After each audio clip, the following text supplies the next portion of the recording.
Welcome to Thinking Deeper by 6-7. It's good to be back. Today we are looking at a man who managed to pull off something pretty rare and honestly very dangerous. Hmm. In the 17th century, he was hated by the religious orthodoxy. I mean, literally cursed and thrown out for being an atheist. Right. And yet, centuries later, the German Romantics were calling him God intoxicated. We are talking about Baruch Spinoza. It's a huge contradiction. And that's exactly what makes him so fascinating. That's the central conflict we're diving into. It's the big showdown. Is God some bearded king in the sky judging everything you do? Or is God the laws of physics? Yeah. The trees, the stars, and us. Exactly. And Spinoza claims that if you can shift your view to see the world his way as this one giant interconnected web, it's not just some, abstract philosophy. No, it's a scientific roadmap to being happier, to being less angry. It's a whole guide to life, really, just hidden inside this very dense system of thought. It is. Now, before we unravel the entire universe and figure out if we're free or just biological robots, I do have a quick favor to ask. Okay. If you like my channel, please subscribe and press the like button. It really helps us get these deep dives out to more people like you. So let's set the scene a bit.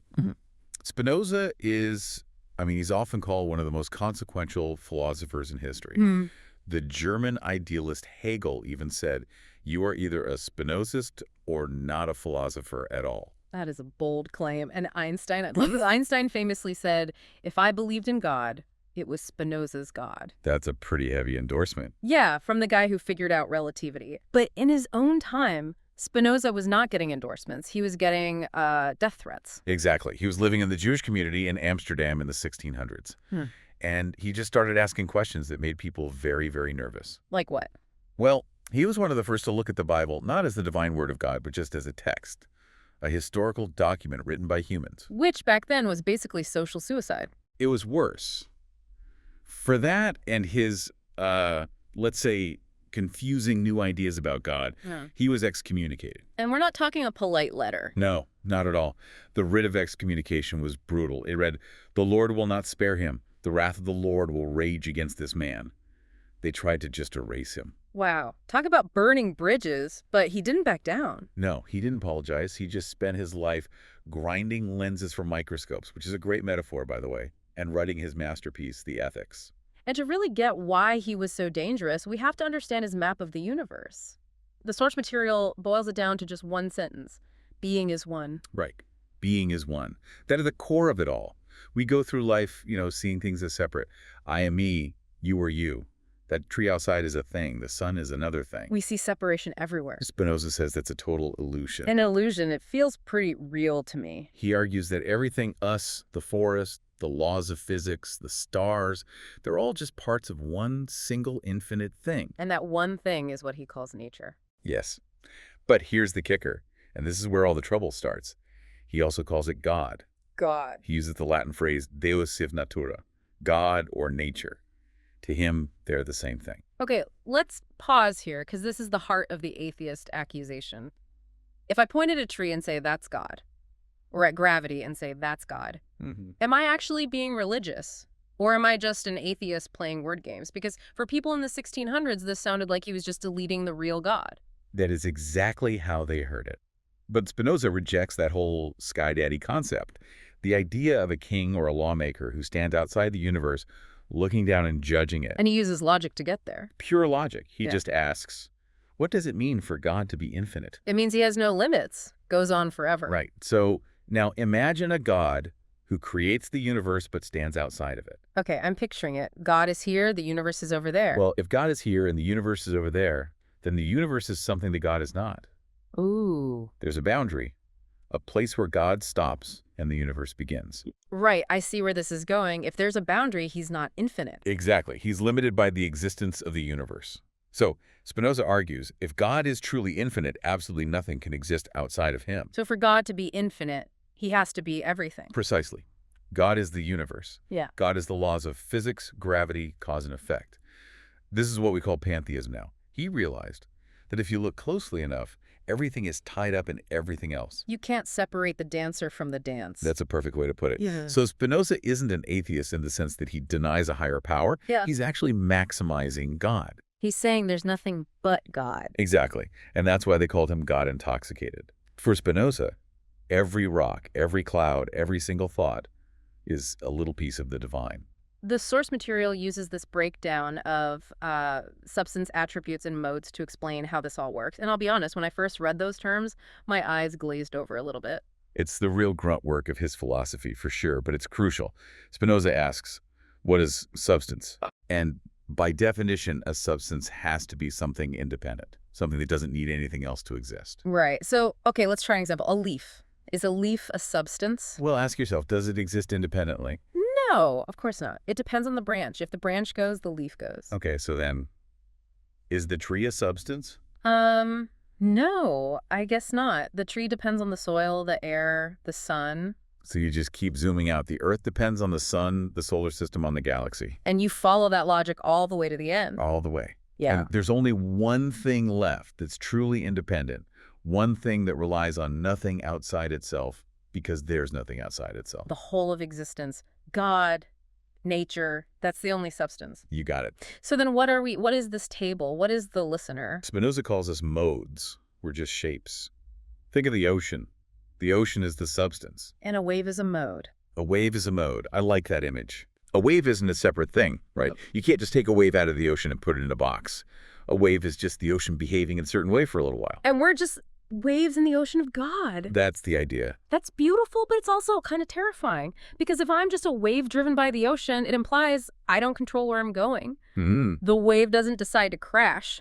The ocean crashes the wave. And this is where it gets really interesting. And for a lot of people, really scary. This is Spinoza's hard determinism. The billiard balls. The billiard balls. Yeah. Spinoza says, in the mind, there is no absolute or free will. Everything is just cause and effect. A storm pushes a boat.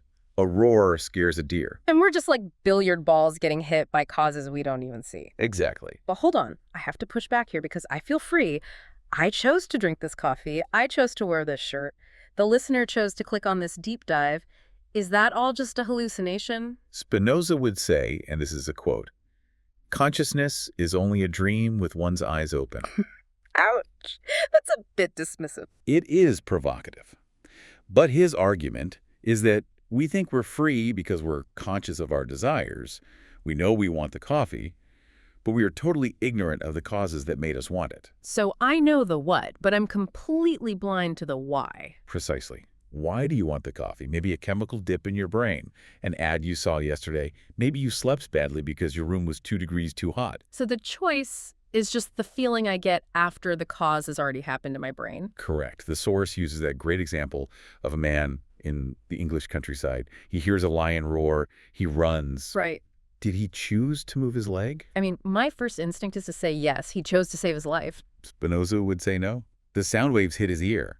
That physical cause triggered a chemical release sphere in his brain. That chemical state caused the muscles in his legs to contract. It's just a chain reaction. There's no point where some magic free will jumps in and breaks the laws of physics. It just unfolds, like a seed unfolding into a tree. Yeah. We're just part of the unfolding of God. The infant thinks that he freely wants the milk. The angry child thinks he freely wants vengeance. Yes, but they're just reacting to pressures, internal and external. This changes everything, because if we're just reacting, then what does good and bad even mean? If a lion eats me, that's bad for me, but it's a great lunch for the lion. You've just hit on the next big pillar, the psychology of effects. Spinoza says good and bad are not objective. They're not properties of the universe. They're relative to how something affects us. Right. Spinoza defines good really simply. Good is whatever helps us persist in our being. Bad is whatever destroys us or, hinders our power. And this drive to persist, that's what he calls conatus, right? Yes, conatus, the striving.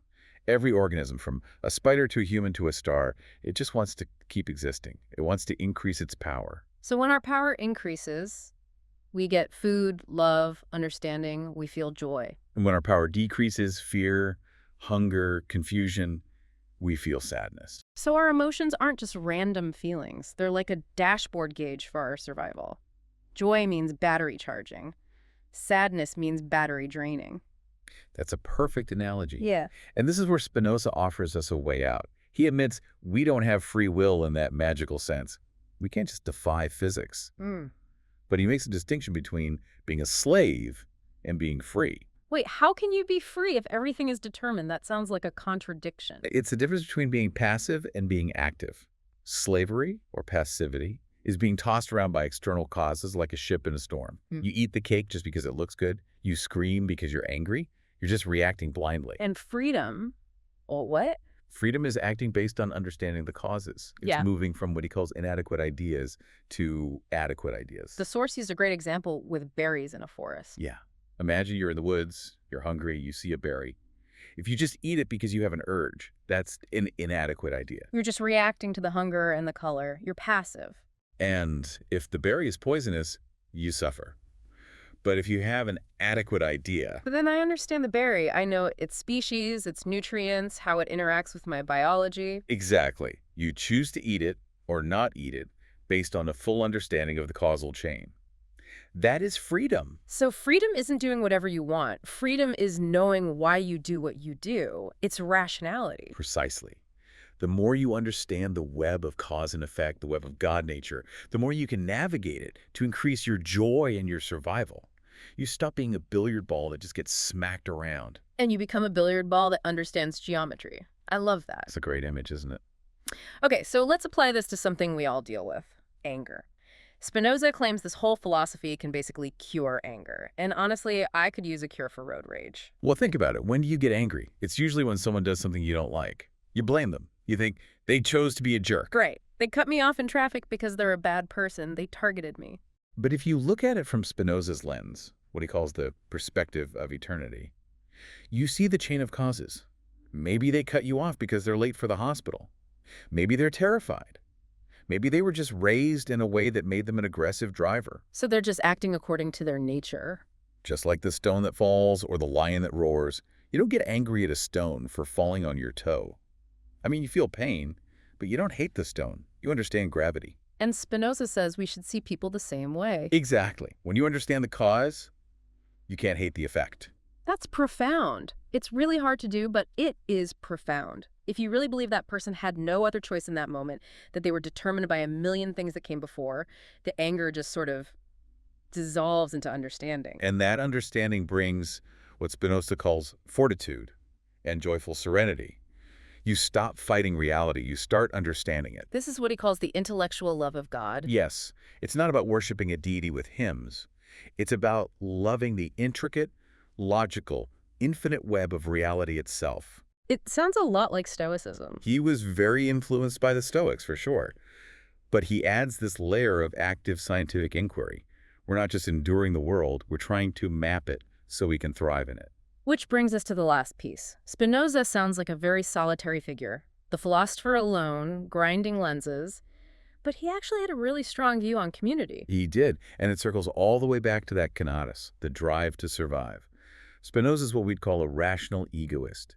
He thinks we should always seek our own advantage. Wait, that sounds selfish. It starts that way. But then ask yourself, what's the most useful thing in the entire universe for a human being? Pizza. Close. It's another rational human being. Methods are better than one. Exactly. Yeah. I can't do everything. I can't grow my own food, build my own house, and cure my own diseases all at the same time. I need you. And if we're both rational, we realize that helping each other helps ourselves. So morality isn't some rule book dropped down from heaven. It's just a survival strategy. It's logical. He writes, man is a god to man. When we cooperate, we form a common body that's more powerful than any individual. So to be truly selfish in the rational sense, you have to be altruistic.